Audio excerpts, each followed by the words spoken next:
The small town of Frosthaven, nestled in a valley surrounded by dense, ancient forests, prided itself on its eternal winter charm.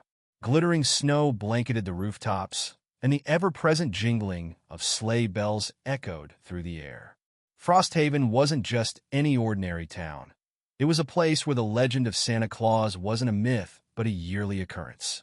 Santa existed, and every December he would visit Frosthaven, his sleigh streaking across the skies in a radiant arc of golden light. His presence was marked by joy and laughter. But in this idyllic town, not everything was merry. The snowmen of Frosthaven weren't ordinary creations of playful children. Their coal eyes didn't gleam with innocence, and their carrot noses weren't symbols of delight. These snowmen, standing silent and unmoving in daylight, harbored something far more sinister. It began long ago, before anyone could recall, when the first snowman was built in Frosthaven. Children had sculpted it with joy, adorning it with a red scarf and top hat. Yet, when night fell, the snowman wasn't where they'd left it. It had moved, standing closer to the children's homes, its grin seeming wider, sharper, almost alive. By morning, the snowman was gone, leaving behind a trail of icy footprints that led nowhere. The elders of Frosthaven spoke in hushed tones about the snowmen, warning children to build them only during the day and to destroy them before nightfall. For years, these warnings were enough, and the snowmen were merely eerie memories. But one winter, curiosity got the better of a young boy named Elliot. Elliot was the kind of boy who didn't believe in old tales, despite living in a town where Santa himself descended yearly. The idea that snowmen could pose a threat seemed absurd to him. One afternoon, while the rest of the children were destroying their snow creations, Elliot decided to leave his snowman untouched. "It's just snow," he said to his friend Clara as they walked home.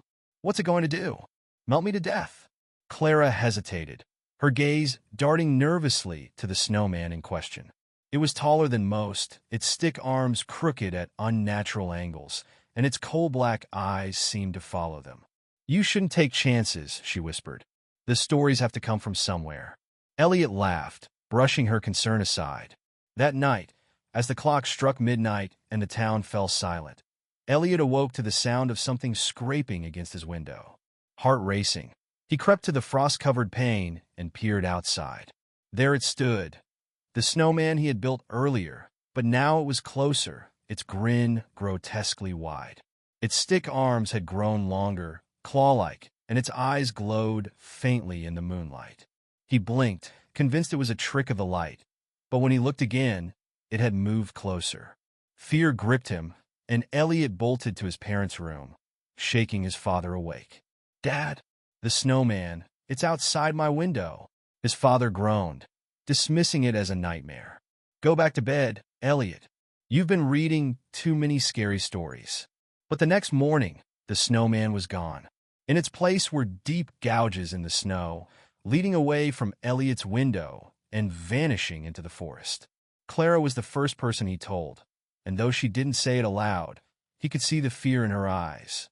"Maybe we should tell someone," she said hesitantly. "No," Elliot replied firmly. "They'll think we're making it up." Days passed, and more children began reporting strange occurrences.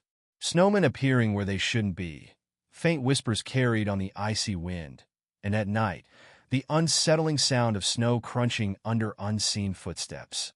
The townsfolk tried to dismiss the stories as paranoia, but soon the evidence was undeniable.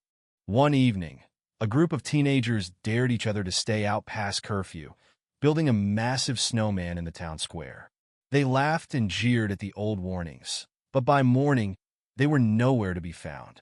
The snowman remained, taller and more menacing, its coal eyes now red as embers. Panic spread through Frosthaven. Parents forbade their children from building snowmen altogether, but the sinister figures began appearing on their own. No one saw who, or what, was creating them, but each morning, more would stand vigil in the streets, their unnatural grins mocking the town. Santa's arrival that year was met with desperation. Frosthaven's mayor, a stout man with a thick white beard, pleaded with him for help. "Santa, you've seen the snowmen. They're not just decorations. They're alive, and they're dangerous. Santa's expression darkened. I know, he said gravely. The snowmen are remnants of an old magic, long forgotten by most. They were created as guardians, but something went wrong. Their purpose was corrupted. What can we do? The mayor asked. Santa looked out at the snow-covered streets, his eyes scanning the shadowy shapes of snowmen in the distance. We must destroy them all before they gain full strength. Once night falls, they'll become unstoppable. The townsfolk rallied under Santa's guidance, armed with torches, shovels, and anything else they could find to dismantle the snowmen. But as dusk approached, the task grew more daunting. For every snowman they destroyed, 2 more seemed to take its place. Elliot and Clara worked together, smashing snowmen with furious determination. Do you think Santa can stop them? Clara asked, her voice trembling. He has to, Elliot replied, though doubt gnawed at him. As night fell, the snowmen began to move. Their coal eyes glowed brightly, and their stick arms stretched unnaturally as they advanced toward the townsfolk. Screams echoed through Frosthaven as the snowmen attacked, their icy forms nearly impervious to harm. Santa, wielding a staff imbued with golden light, fought valiantly, his magic creating barriers to protect the people. But even he was struggling against the sheer number of snowmen. They're drawing power from the snow, he shouted.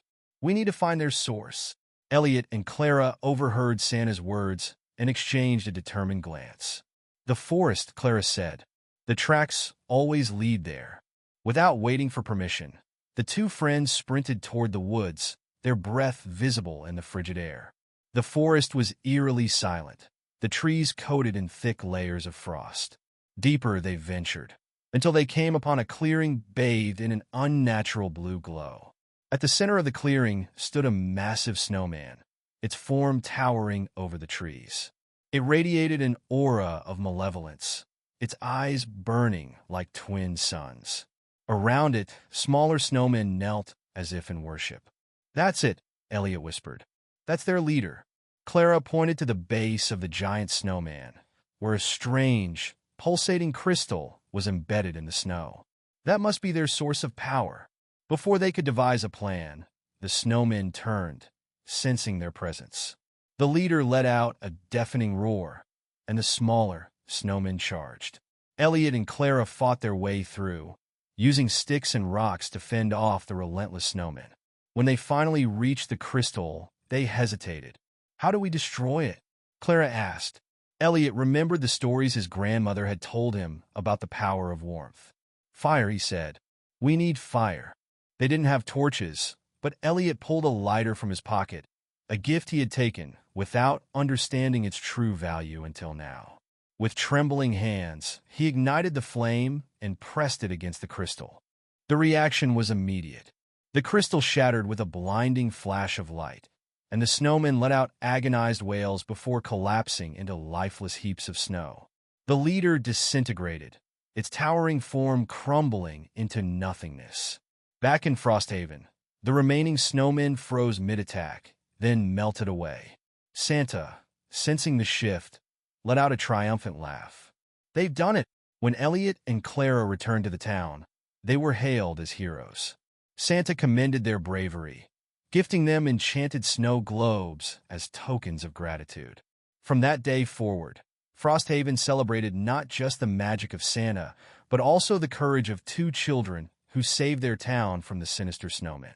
The people never built another snowman, and the forest remained untouched, a silent reminder of the dangers that once lurked there. And every winter, as snow fell gently over Frosthaven, Elliot and Clara would glance at their snow globes, the tiny, harmless snowmen inside, a comforting contrast to the terrors they had faced.